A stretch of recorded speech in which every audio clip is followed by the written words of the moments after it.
Hey there, this is Natalie, and in this video I want to talk about the news that many of the most used anime piracy sites have been taken down in the last 24 hours, as well as the topic of anime piracy in general. Now, I woke up to people tweeting about this and went to Reddit to find out more information, but the situation is still developing in terms of how much we know about why this happened and what the logic is behind the sites that were affected. So if you want to follow things, r/anime piracy seems to have the most active discussion on it. Obviously, I can't tell you here which sites are still available because I can't promote that people use them on YouTube, and also because the last thing anyone who does want to keep using free anime streaming sites should be doing right now is drawing attention to the ones that have so far escaped the scythe of death. But I can tell you the sites that were affected, though this list is probably not exhaustive. A lot of people are saying that at least 30 sites have been taken down, but these ones have been confirmed.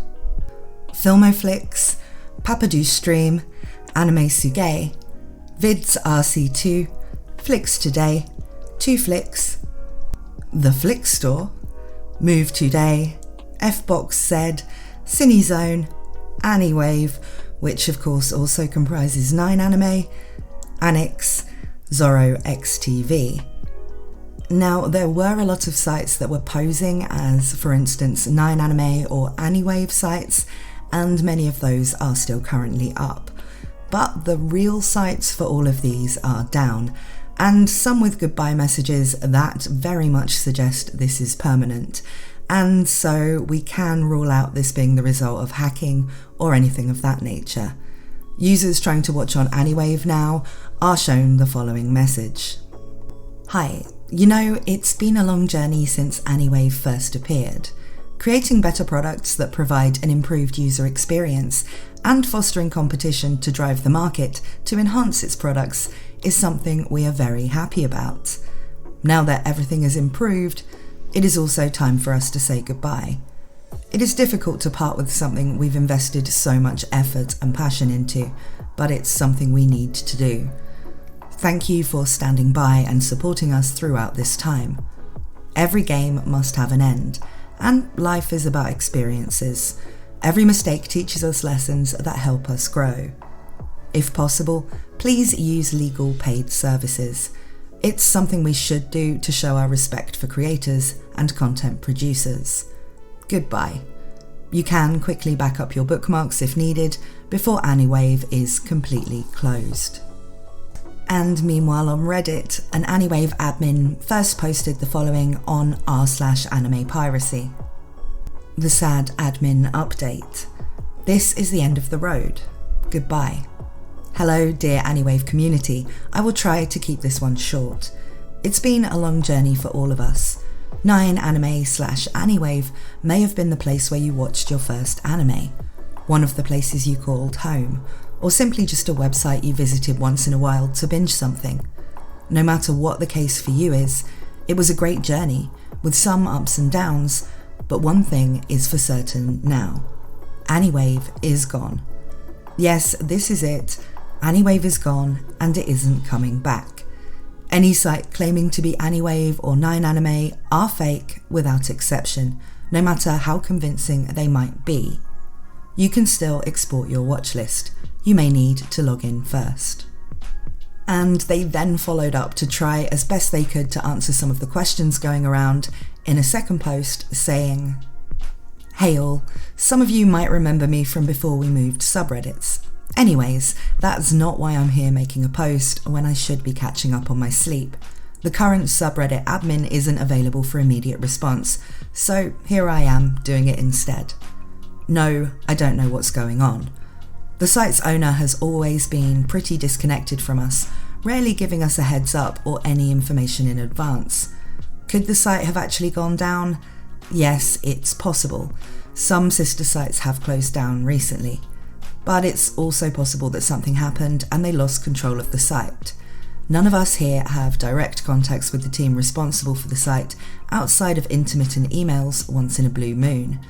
In addition, the export page for bookmarks is still up and running, but just remember to maintain common sense and standard safety since we don't know the site's real status at the moment. So where does that leave us, the Aniwave community? Those of us capable have reached out to our contacts to get information about what's going on, but frankly, for the time being, we just don't know.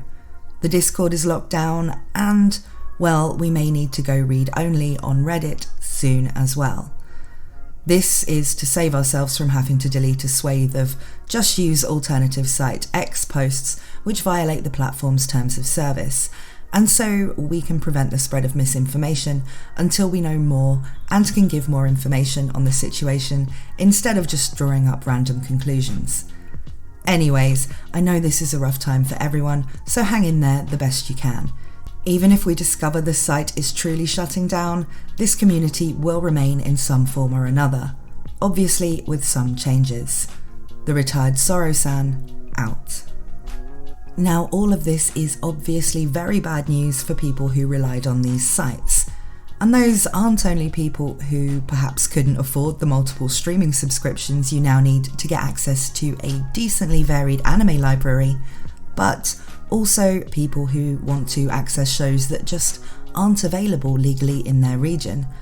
I've mentioned this just about every time I've talked about Crunchyroll on my channel, but as someone living in Europe, I'm expected to pay as much as someone in North America for a subscription, but half the shows aren't even licensed in my region. Sure, I could use a VPN, but that's not technically watching the shows legally either, is it?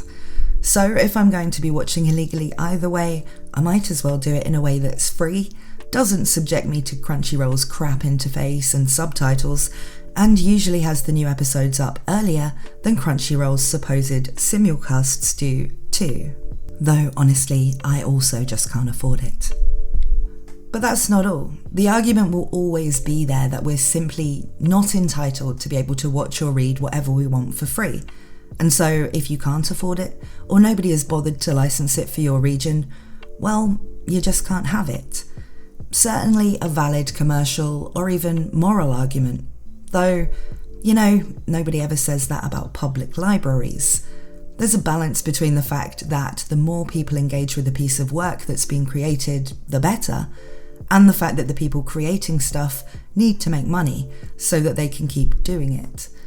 Anime fans are generally very good about supporting the media they care about financially when they can, but for many people, this translates to buying physical media, source material, merchandise, spending money in spin-off games, and so on, rather than necessarily giving money to Crunchyroll or Netflix.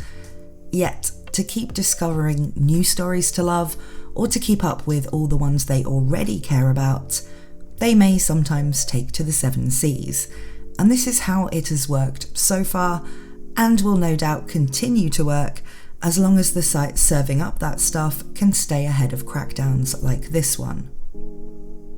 But there were other reasons people liked the sites that were taken down and tended to stay loyal to their favourite. The comment sections for episodes were often pretty fun, and a good place to hang out while you waited for a new episode to drop. Some sites also had extremely large libraries, which included obscure anime that may now be near impossible to find. This post discusses this, saying, "Why Anix/Aniwave's death is a bigger deal than you think." I know many people liked these websites mainly because of its very friendly, easy-to-use interface, but many people don't know that Aniwave had the biggest catalogue of any website I could ever find, except maybe Kiss Anime, but it's not available anymore. Aniwave really had some very obscure anime, or animations in general, student projects, weird creepy things, historical pieces. Aniwave's catalogue included around 12,300 items. I tried to find something close to it, but max to max I was able to find websites with 7,300 items. This is just a really big gap. I wonder how much content, OVAs, ONAs, specials, we lost. Not only anime, but many historical pieces, documentaries, indie doujin works, lost forever. My biggest copium is that the website will be back, We lost around 5,000 pieces and decades of work and history. Now, we know that, at least in the West, media companies absolutely do not care about things becoming lost media, as we've seen with shows being disappeared as a tax write-off, like Final Space, and yes, I'm still bitter about that. But fans do care, and that's maybe where that sense of entitlement we've developed in the internet age to be able to find and watch anything we want for free with subtitles actually helps, because it drives us to preserve these things. The idea of something people made and people watched just quietly being deleted from history is unnerving to us, and so it should be. Sure, people say, make your own copies, collect physical media, but you're really only going to do that with stuff you already know you want and like. So it actually doesn't help the problem of people who have yet to discover or see the thing in question, never being able to do so again. Still, those are my thoughts on this.